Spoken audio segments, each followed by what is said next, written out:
Another visualization that you might want to do is to create a pie chart that you could put into a dashboard.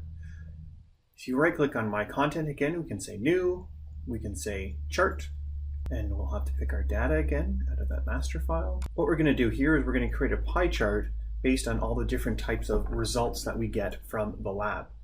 So if you click on Pie, what we're going to do is drag over the lab result description field over to the measure and over to the color. Now this is going to give us a breakdown of the type of lab results that we get. If we run the report, we'll see that the majority has no significant evidence of bacterial contamination. And then we have another small piece of our pie over here that has several different other types of results. To make this pie chart a little bit more usable, we might want to group some of these variables. We can do that by right-clicking on Lab Result Description and say Create Group. Here we can actually go through and put the similar types of samples into the same category. So what we can do, for example, is group up these items here that say that there's no data.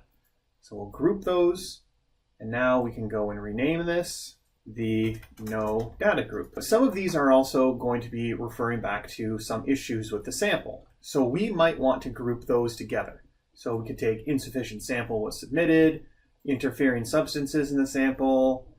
We can grab sample received was warm. We can grab the appearance of odor made the sample unacceptable. The sample leaked. All of these items here seem to have some sort of issue with the sample. So we're going to group those. And again, here we can rename this as sample issue. No significant evidence of bacterial contamination. Maybe we'll just group that and we will give it a name that says negative for contamination. Then we have this other one here that is insufficient information was provided on the sample. So maybe we'll just drag that into the no data group that we have. And here we have two values that seem to say that it's a positive for bacteria. So we can group those. And we can say positive for bacteria. Here we have an unauthorized submitter. Maybe we want to group that with a sample issue. So we'll just drag that over to the sample issue. And the only other thing we have here is not tested for some other reason. So we'll say apply. And now we have a much cleaner pie chart that might be much more usable.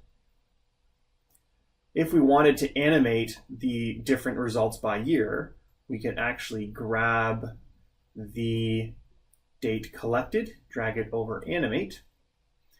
And what that'll do is it will give us the ability, when we run it, to see a different pie chart based on the year. And it'll animate itself and change and actually cycle through those different years. So here we can see that 2016 and 17 are the most interesting. 2015, there's only a little bit of data there. So maybe we actually just want to filter out 2015. So we could do that by putting a filter.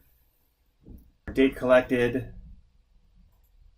we actually want to say where it's not equal to. Give it a value of 2015. We'll say OK. And now we'll see that we only have 2016 and 2017 data.